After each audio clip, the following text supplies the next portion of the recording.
Comment profiter de l'exponentialité des cartes Pokémon sur le bloc épée et bouclier? C'est la question à laquelle nous allons répondre dans cette vidéo et en moins de 15 minutes, donc installez-vous et vous allez tout savoir sur ce bloc d'anthologie. What's up les amis, j'espère que vous allez bien et aujourd'hui c'est une vidéo dédiée à l'investissement. Pas forcément dans ce qu'on pourrait appeler des consignes d'achat ou autre, la chaîne ne sera jamais orientée dans ça, rassurez-vous, mais c'est véritablement pour dresser, on va dire, les contours de l'investissement Pokémon à travers le bloc épée-bouclier et répondre à quelques questions et déceler, on va dire, quelques caractéristiques qui amènent à voir ce marché être complètement à la hausse et être exponentiel. Voilà, le but c'est d'essayer d'en tirer partie prenante, que ce soit pour votre collection ou pour de l'investissement. Vous êtes de plus en plus à me suivre vis-à-vis de ça, donc on va y répondre. La première caractéristique, les amis, qui explique l'exponentialité des prix de ce bloc, c'est la forte, la très grande appréciation des cartes que l'on retrouve parmi toutes les cartes de valeur, voilà. On commence par les cartes et on ira ensuite sur le scellé. On en a qui sont extraordinaires. On est gâté depuis EB6 avec l'arrivée des alternatives et on a les cartes du bloc qui se sont démarquées juste après.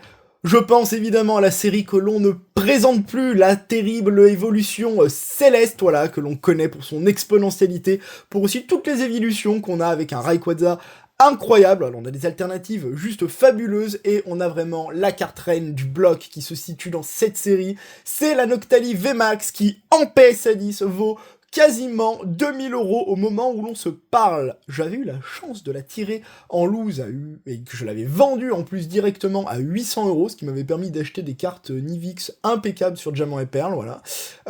Ça, c'est une folie, donc j'aurais dû mieux faire pour le coup de la garder et de la faire grader pour le coup.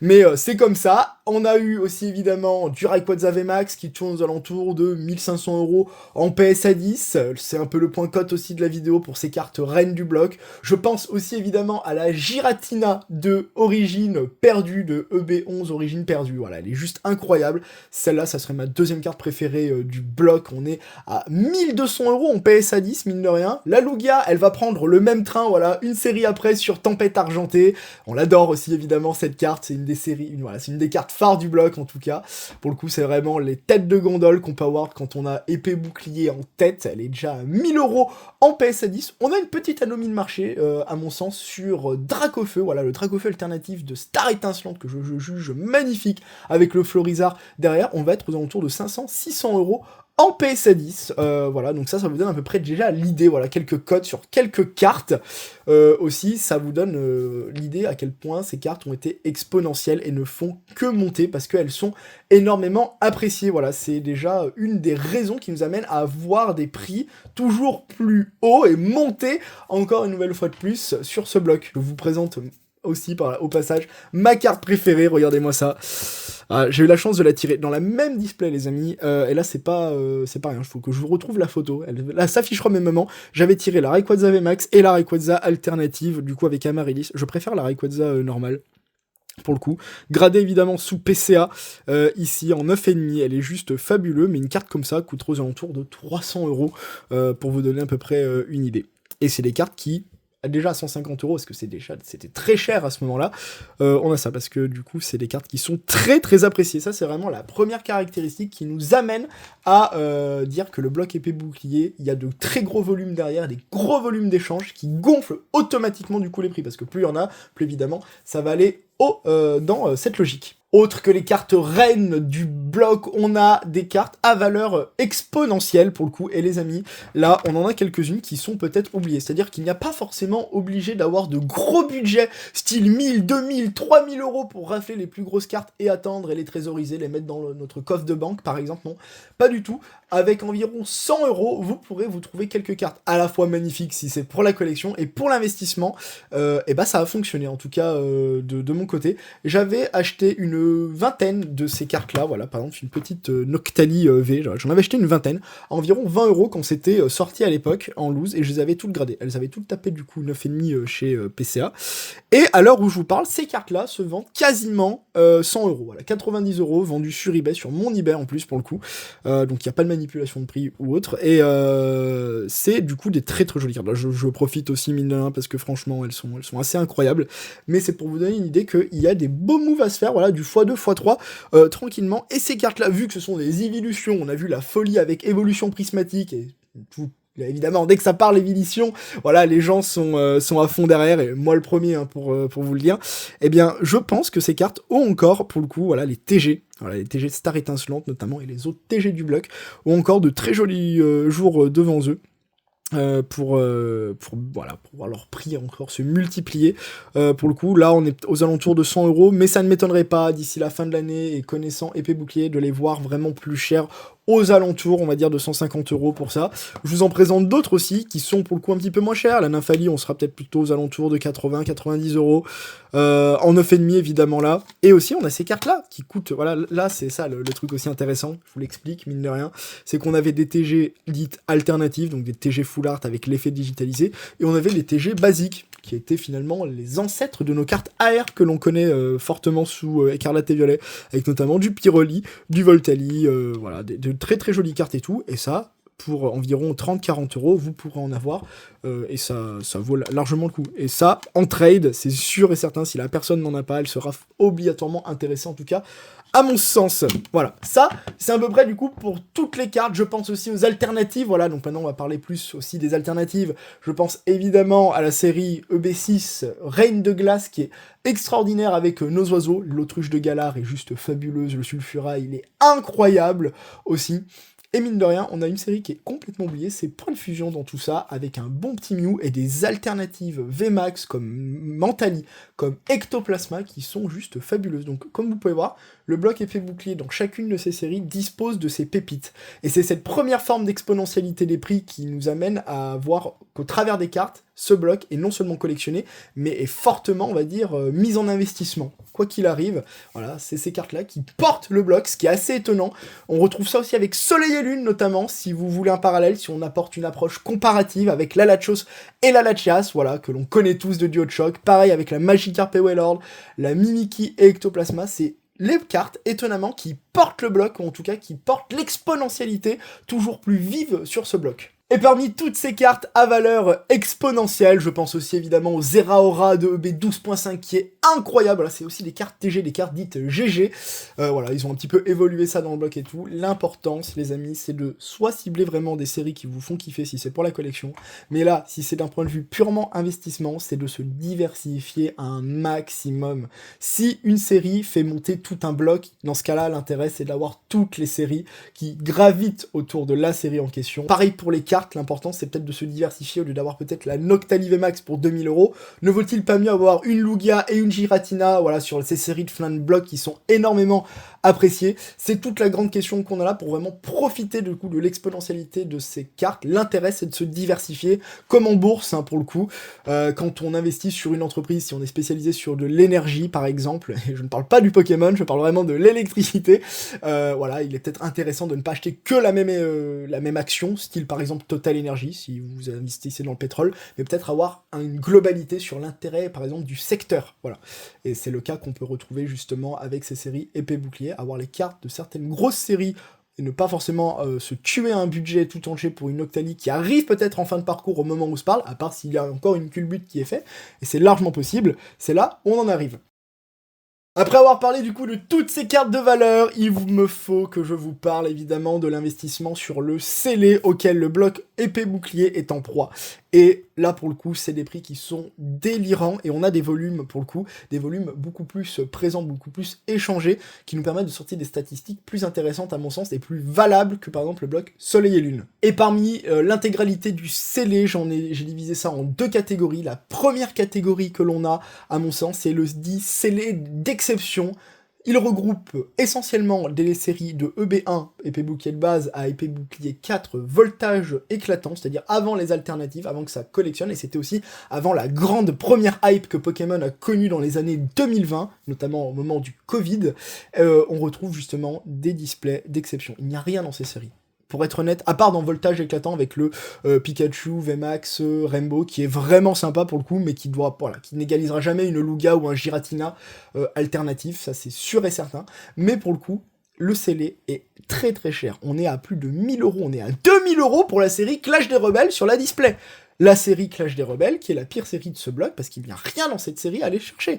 La meilleure carte qu'on peut avoir, c'est peut-être un Hors du Boss avec Giovanni, ou une Sonia pour le coup. Mais vraiment, c'est pas dingo, mais parce qu'il y a très peu de displays qui ont été conservés. C'est à des moments aussi où Asmodée envoyait sans doute moins de stock, il y avait moins d'impression, c'est ce qui fait grimper en flèche ce scellé, parce qu'il n'a tout simplement pas été conservé. C'est vraiment la deuxième caractéristique qui nous amène à voir le bloc épée et bouclier être exponentiel dans son scellé d'exception, alors qu'il n'y a rien dans cette série. Ça me fait penser un peu au pouvoir émergent, si là on adopte aussi une approche comparative avec du coup le bloc noir et blanc sur pouvoir émergent.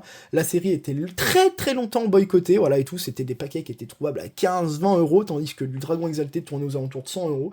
Et ben là on a une réadaptation parce que finalement il y a beaucoup moins de pouvoir émergent que prévu. Et c'est la même chose du coup avec nos displays en question, je pense. Je parle même pas de case, ça doit être introuvable, des cases par exemple de EB4, EB3, Ténèbres embrasées, c'est sûr et certain que ça ne se retrouvera quasiment plus, ou en tout cas à des prix très élevés. Je me dois évidemment aussi de vous parler des ETB d'Elite Elite Trainer Box, coffret dresseur d'élite en français. Vous allez très facilement comprendre qu'à travers cet item, il y a ce qu'on appelle la loi de l'offre et de la demande. Et en plus de ça, on vient greffer une autre caractéristique de disponibilité, ou en tout cas, devrais-je dire plutôt de mise en indisponibilité, c'est que ces ETB que vous voyez, que vous arrachez sans doute maintenant dans les King Jouets ou les grandes surfaces, elles sont imprimées qu'une seule fois dans le circuit en tout d'impression d'Asmodée. Voilà, il n'y a pas de second, troisième, quatrième print comme on peut avoir sur des displays. Et quand même, le prix augmente encore. Ce qui est assez incroyable, parfois, oui, c'est contre-intuitif. C'est ça aussi Pokémon. Mais ces ETB sont incroyables. Si par exemple vous avez les premières ETB, vous en aurez pour 400, 500 euros. Et plus vous montez, et plus il y a un gros Pokémon dessus, plus c'est cher et plus c'est apprécié. Voilà, il y a le très très joli ETB dans l'entièreté du bloc que vous pouvez retrouver. Et l'investissement, pour le coup, est monstrueux à faire. Je suis du coup beaucoup moins spécialisé pour vous parler de ces items. Mais n'hésitez pas à vous renseigner sur eBay ou sur GCC ou même ailleurs pour voir vraiment l'évolution de ces prix. C'était trouvable de base à 50 euros les amis, c'est ça qu'il faut vous dire.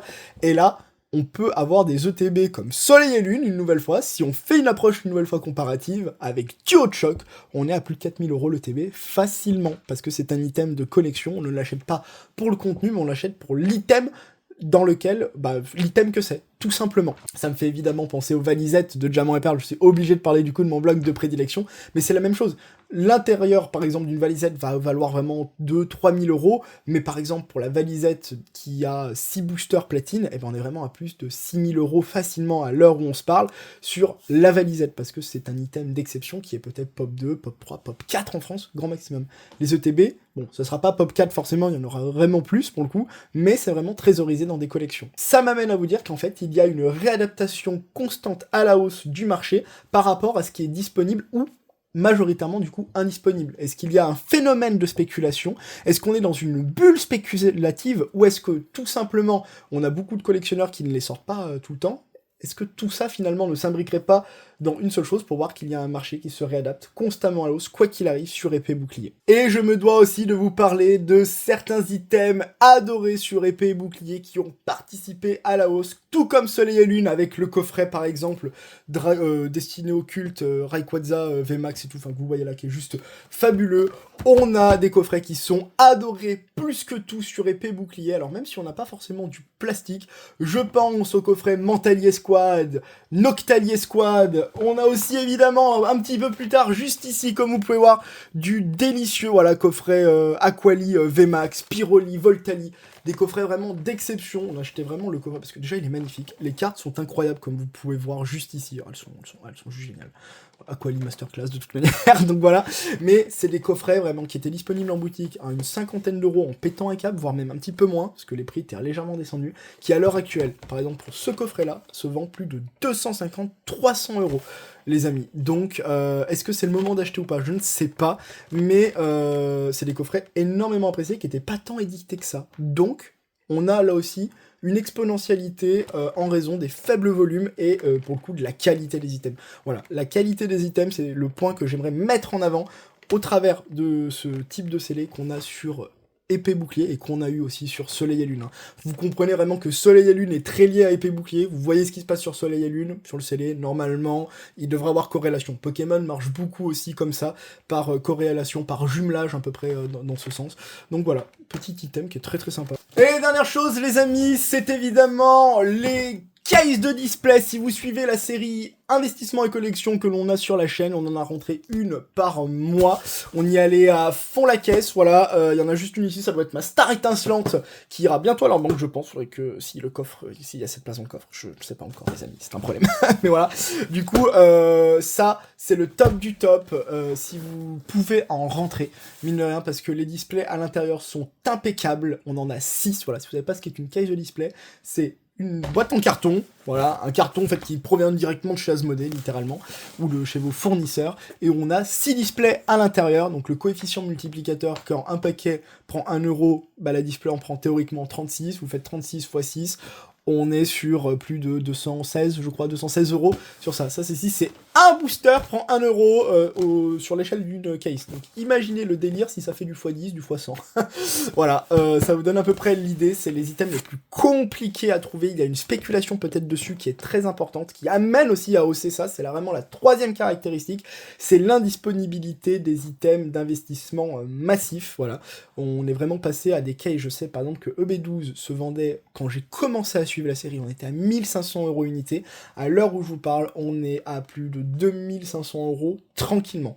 On parle de 1000 € sur une case ou sur 6 displays, à peu près dans l'idée, qui a pris en l'espace d'un an. Même pas un an, pour être honnête. Donc, imaginez où est-ce que ça peut nous amener, surtout s'il y a un petit peu de disponibilité qui sont là pour, on va dire, augmenter les volumes. Voilà. C'est comme si vous avez un investisseur qui monte au capital, justement, d'une action ou autre, et ben vous pouvez faire ça tout simplement avec les séries, du coup, épée bouclier, que vous pourrez éventuellement trouver en case et tout, même si ça devient de plus en plus complexe.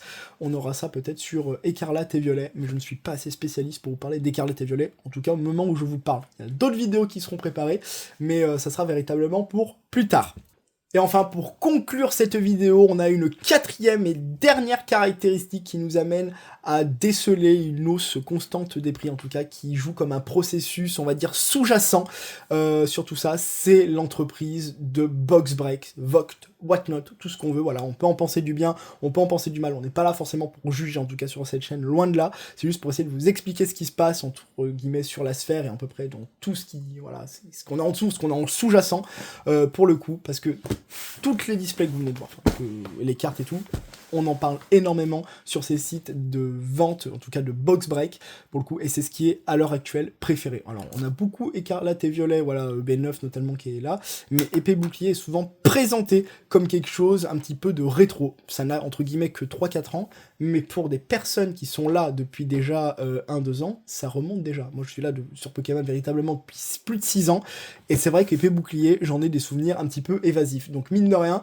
c'est en train de devenir le rétro de demain. C'est ça, sur des aspects comme ça, et un petit peu mémoriel, sur lequel Vogt est en train de jouer, ce qui explique aussi, vu qu'on a énormément de nouveaux collectionneurs qui arrivent, hein, donc vous avez les anciens qui sont de moins en moins nombreux, et les nouveaux qui sont de plus en plus nombreux, et vous avez la display, hein, vraiment ça au milieu, que tout le monde veut s'arracher. Donc, selon la loi de l'offre et la demande, évidemment que le prix va beaucoup, beaucoup plus haut sur ça. Donc en tout cas, les amis, en espérant que cette vidéo vous a plu, on a essayé de brosser l'ensemble, en tout cas, du bloc épée et bouclier au travers des cartes, au travers du scellé.